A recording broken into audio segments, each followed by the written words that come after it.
எழுவரையும் ஆர்வம் செய்வதற்கு முன்னால் இஸ்லாத்திற்கு காணிக்கையான சலாத்தினை அதற்கு பதில் எதிர்பார்த்தவனாக தங்களுக்கு முன்னால் சிவரப்பணம் செய்கின்றேன். அஸ்ஸலாமு அலைக்கும் வரஹ்மத்துல்லாஹி வபரகாத்துஹு.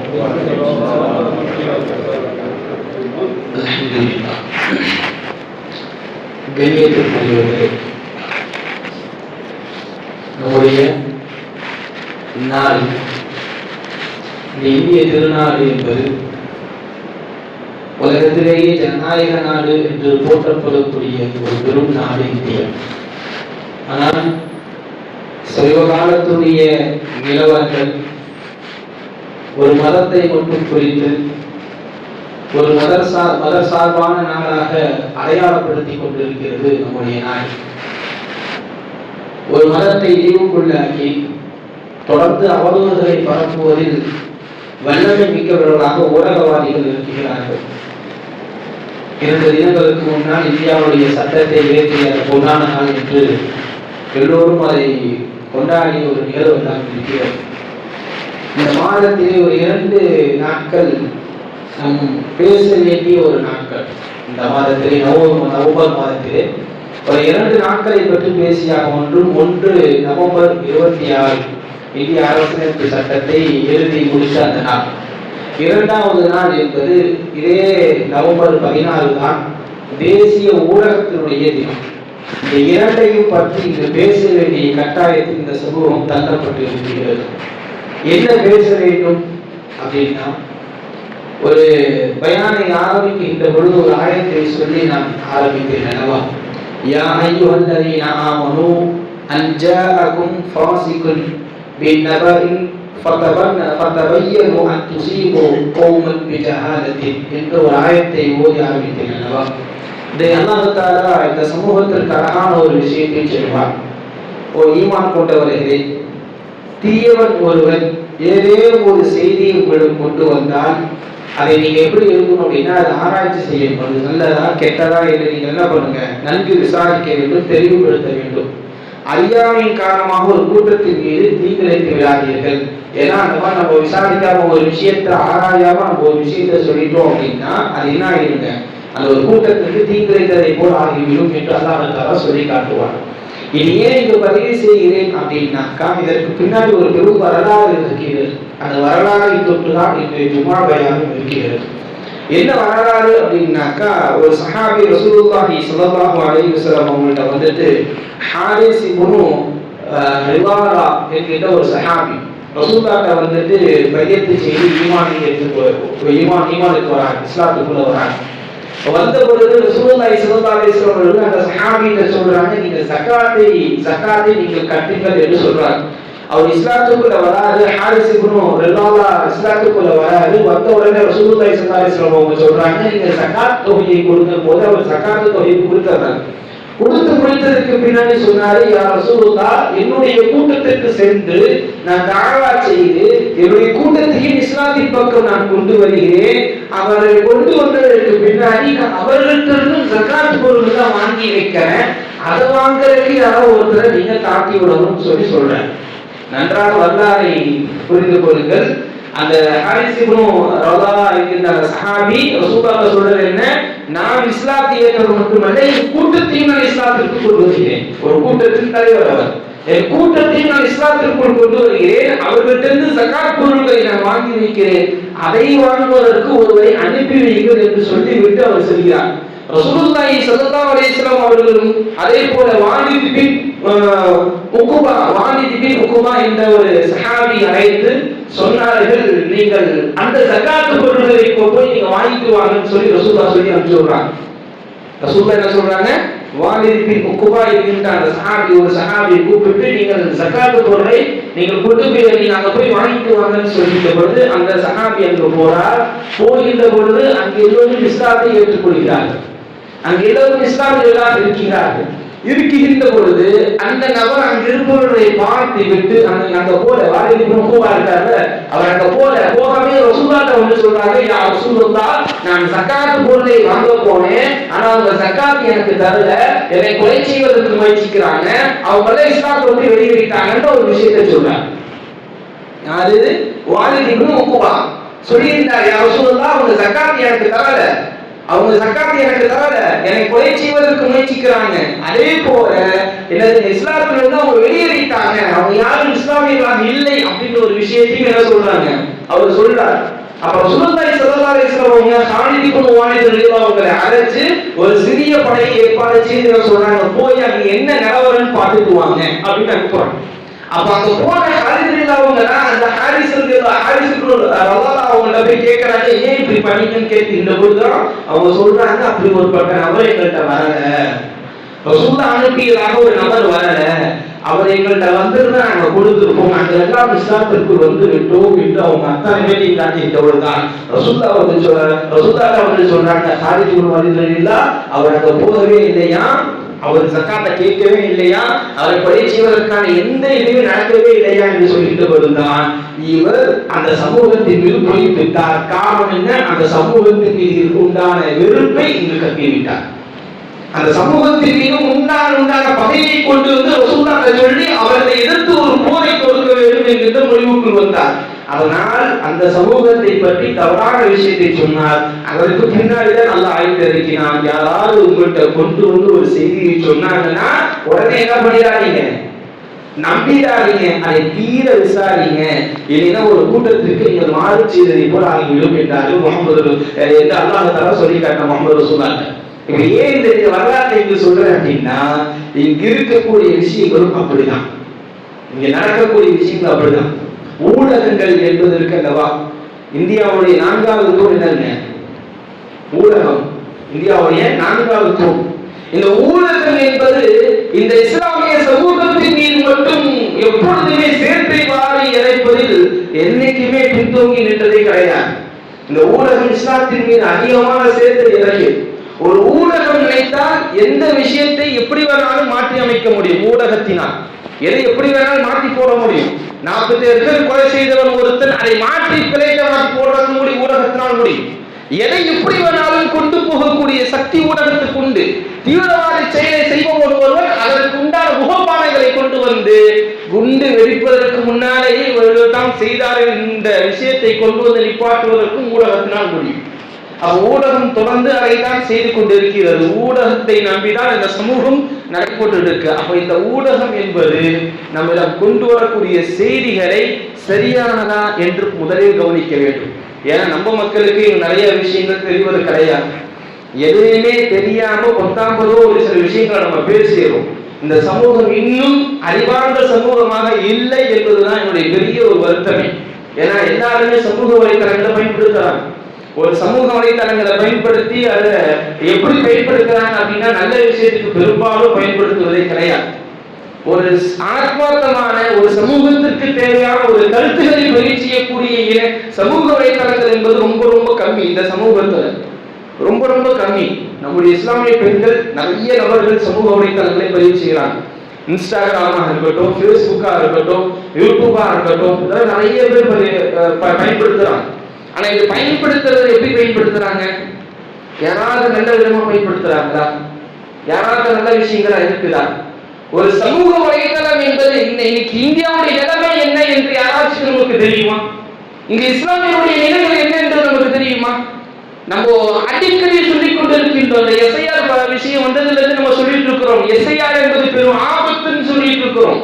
அதுக்கு உதாரணம் சொல்லிட்டா, ஒரு 4 நாட்களுக்கு முன்னாடி பிரபலமான ஒரு ஊடகத்துல வெளியிடுறாங்க, அசாமிலிருந்து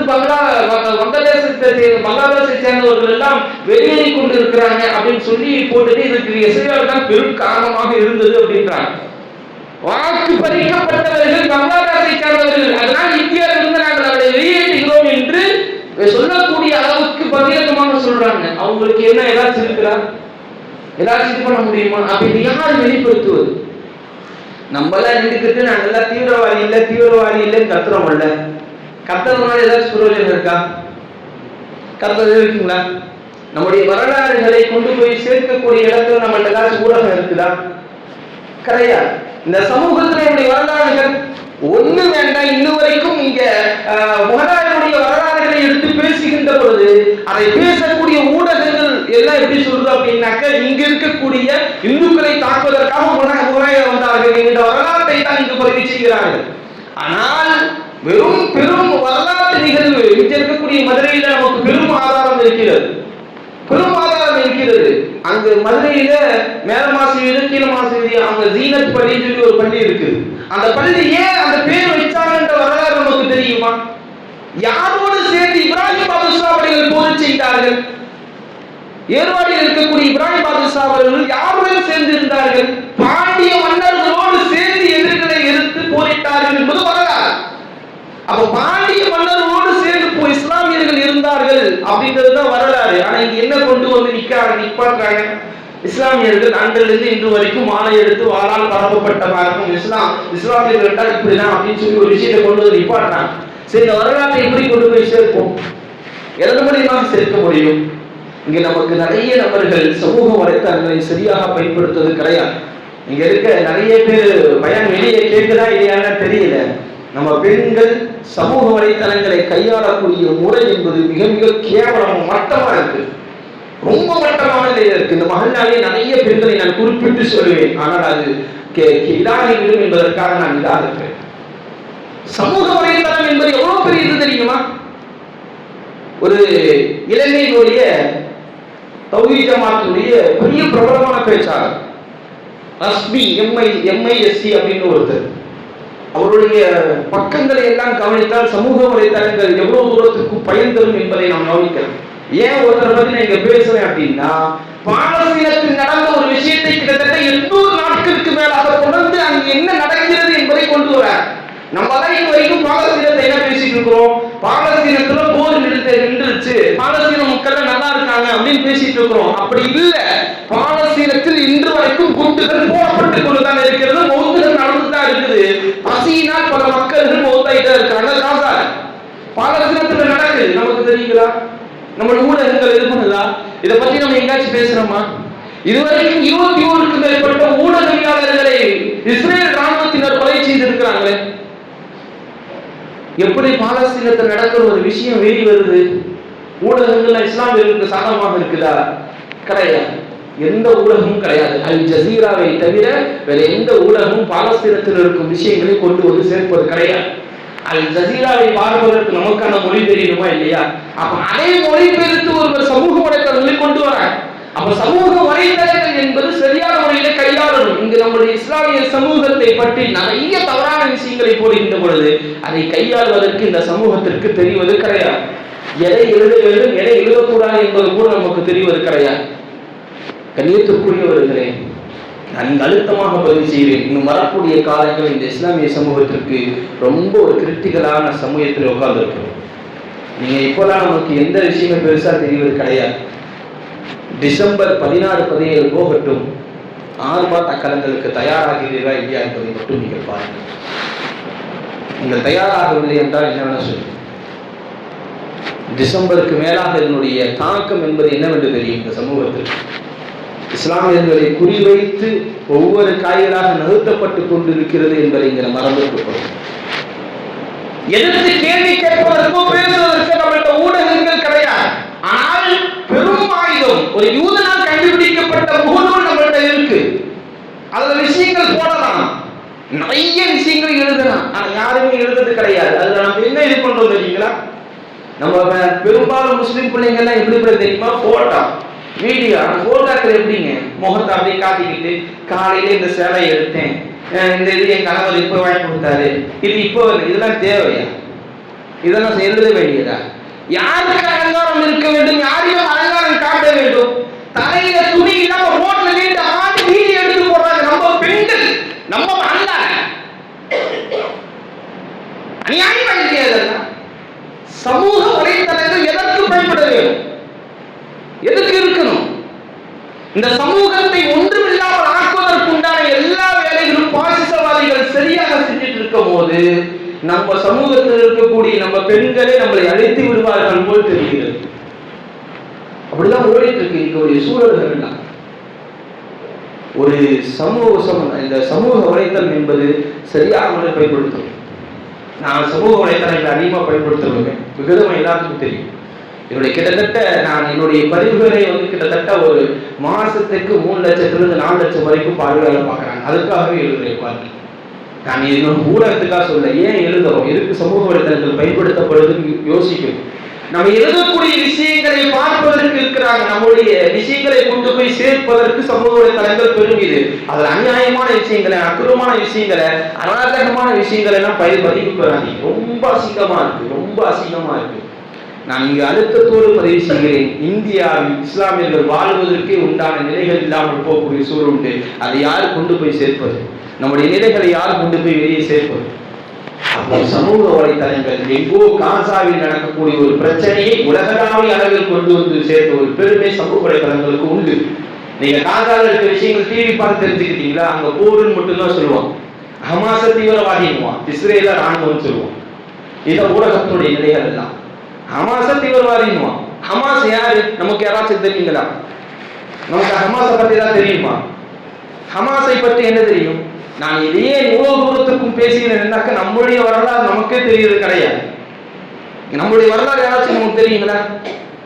இந்தியாவை இந்த இந்திய அரசியலமைப்பு சட்டத்தை எழுதியவர்களில் 2 நபர்கள் இஸ்லாமியர்கள் இருக்கிறாங்க. யாராச்சும் சொல்லுங்க பாப்போம், அவங்க பேரு என்ன? தெரியாது.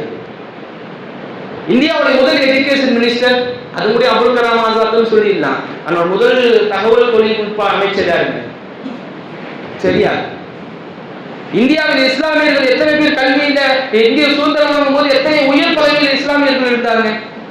இன்னைக்கு ஐஐடி என்று சொல்லக்கூடிய அபுல் கலாம் ஆசாத்தினால் உருவாக்கப்பட்ட அந்த கல்வி நிலையத்தினுடைய பெயர்கள் மாற்றப்பட்டுச்சு, நம்மளுக்கு தெரியுமா?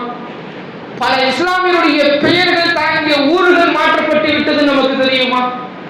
என்ன நம்ம சாதாரண ஜாலியா இருந்துட்டு இருக்கிறோம், ஆனால் இன்னும் வரக்கூடிய காலங்கள் ரொம்ப கடுமையானதாக இருக்கும். நாங்க இதுக்காக சொல்ல முடியும், உஸ்பேத்தரப்போ இதுக்காக நான் சொல்லல.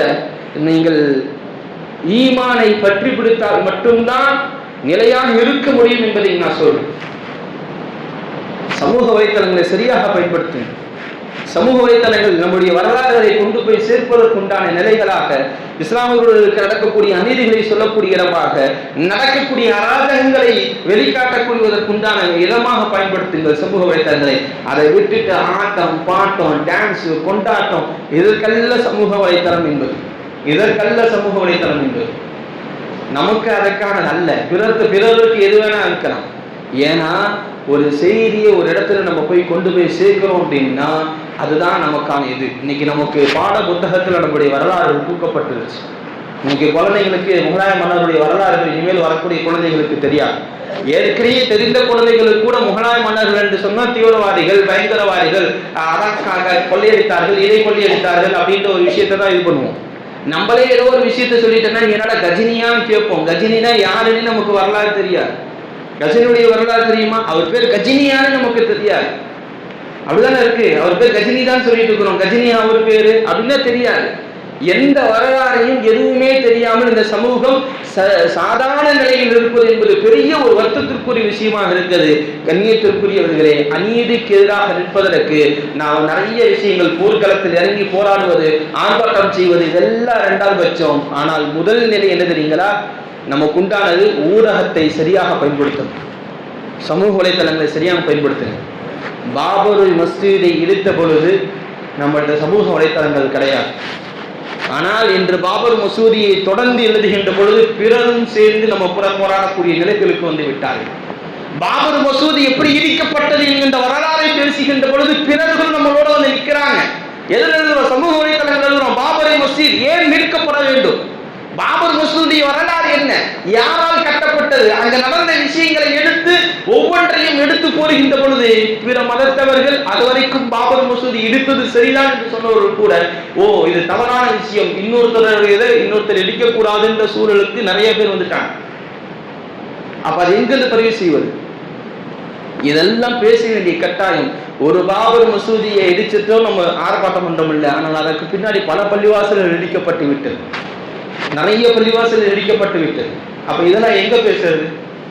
எங்க ஒரு நாளுக்கு நம்ம ஆர்ப்பாட்டம் பண்றோம், அது எதுக்கு பண்றோம்?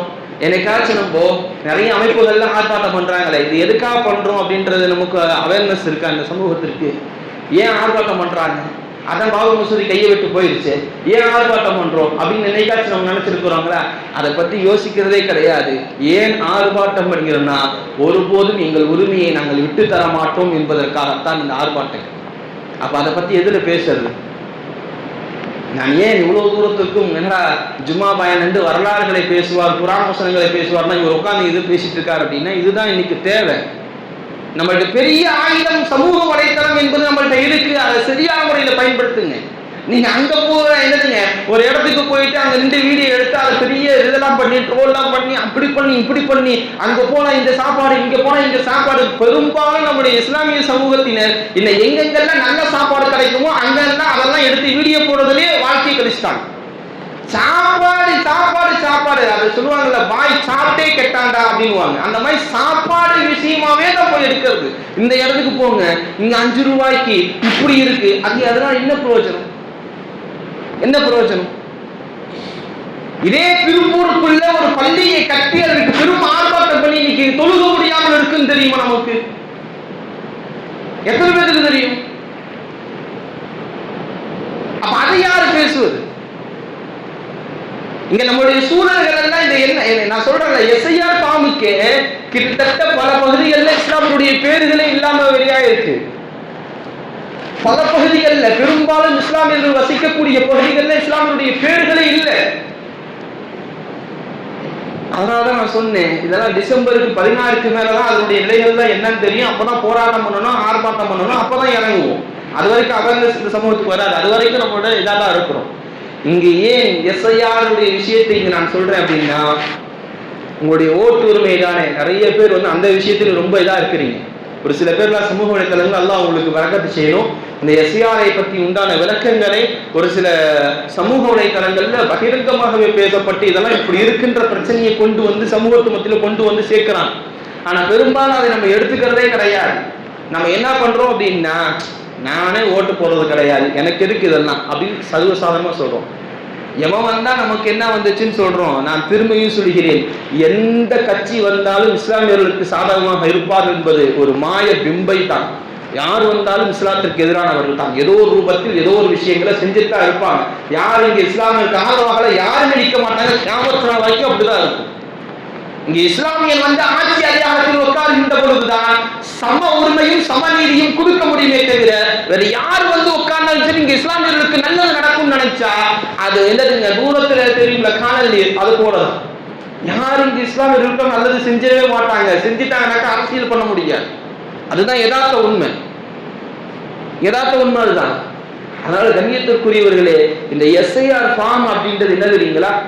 நம்ம இருக்கிறோம் தெரியுமா?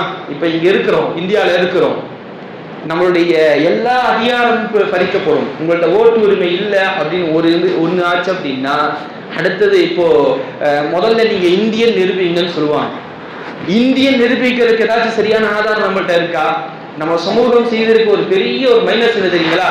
அந்த காலத்துல எல்லாம் ஒரு 2000-2005க்கு முன்னாடி உண்டான நிலைகள்லாம் என்ன அப்படின்னா, 40 நாள் ஆச்சுனாக்கா குழந்தைக்கு பேர் வைப்போம்னு சொல்லி பல பேர் பர்த் சர்டிபிகேட்ல பேர் எழுதாம வாங்கிட்டு வந்திருக்காங்க. நம்ம சமூகத்துல உண்டான நிலை இது. நிறைய பேருக்கு பர்த் சர்டிபிகேட்டே இருக்காது, அது வேற பிரச்சனை. ஒரு சில பேருக்கு பர்த் சர்டிபிகேட் இருக்கும், ஆனா அந்த பர்த் சர்டிபிகேட்ல என்ன இருக்காதுங்க, அவங்க பேர் இருக்காது, முகம்மதுன்னு பேர் வச்சிருப்பாங்க. ஒரு சில பேர்ல முகம்மதுன்னு சொல்லி எழுதி பர்த் சர்டிபிகேட் வாங்கி வந்திருப்பாங்க, ஆனா வச்சு கூப்பிடுற பேர் வேறையா இருக்கும், ஸ்கூல் டிசில வேறையா இருக்கும், பாஸ்போர்ட்ல வேறையா இருக்கும், ஆதார் கார்டுல வேறையா இருக்கும், ஆனா பிறப்பு சான்றிதழ் எப்படி இருக்குங்க, முகம்மதுன்னு இருக்கும். இது எவ்வளவு ஒரு பிரச்சனைக்குரிய விஷயம் தெரியுமா? இதை பத்தி உண்டான அவேர்னஸ் இந்த சமூகத்துல இருக்குதா? அதே இந்த சமூகத்துல நாளைக்கு என்ன படம் ரிலீஸ்ன்னு கேட்டு பாருங்க.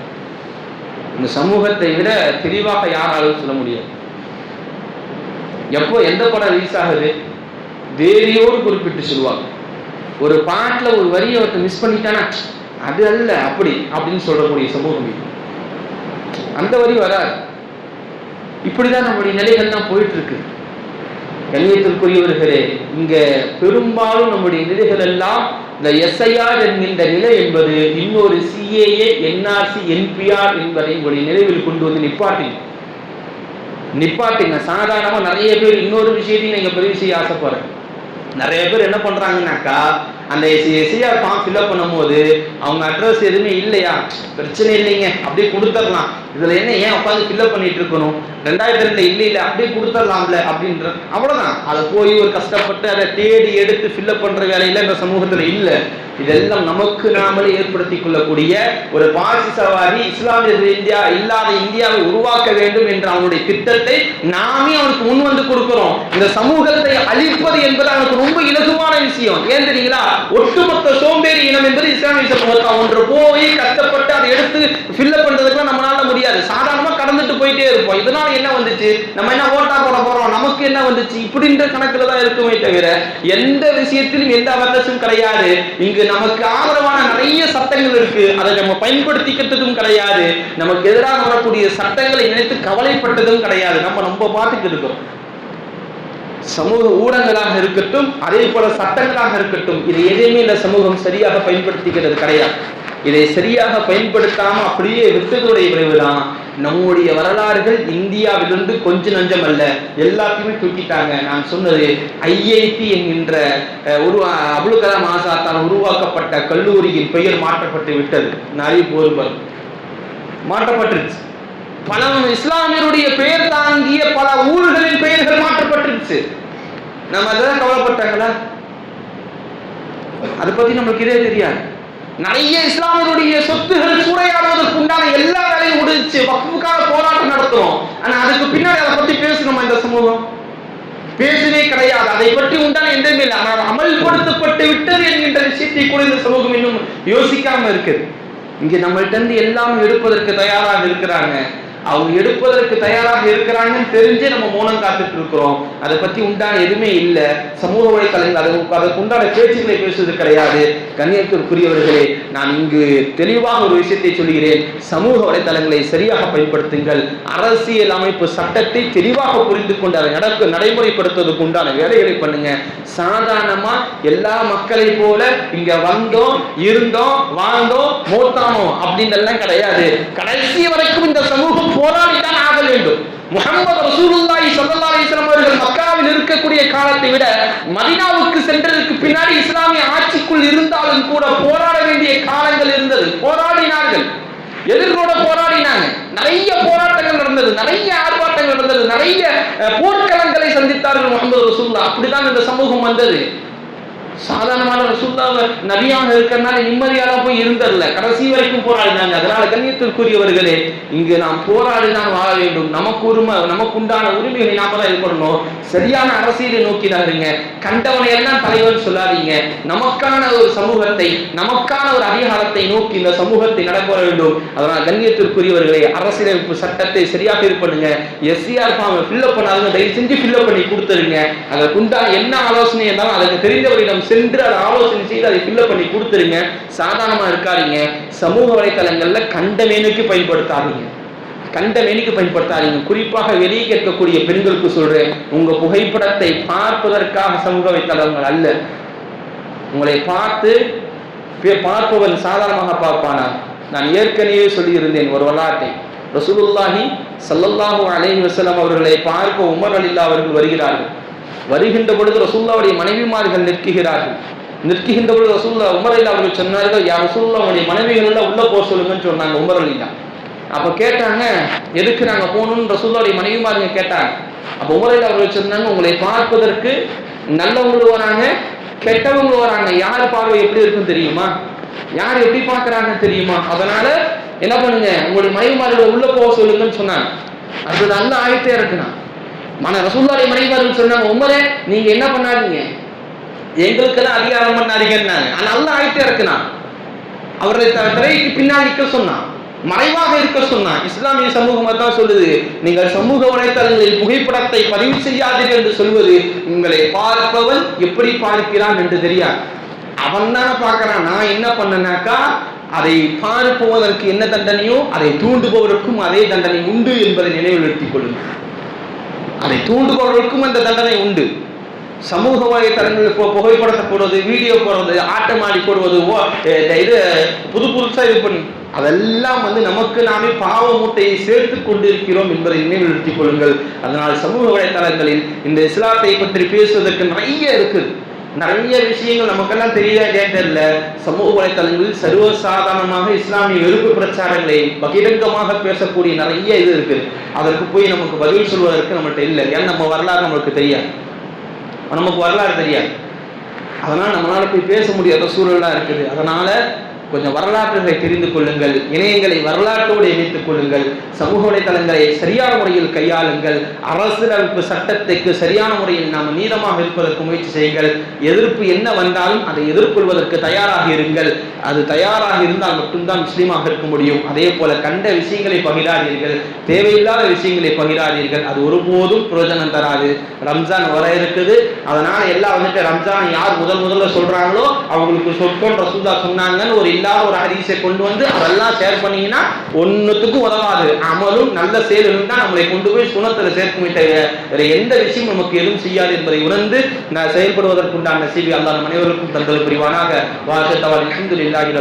அஸ்ஸலாமு அலைக்கும் வரஹ்மத்துல்லாஹி வபரகாத்துஹு.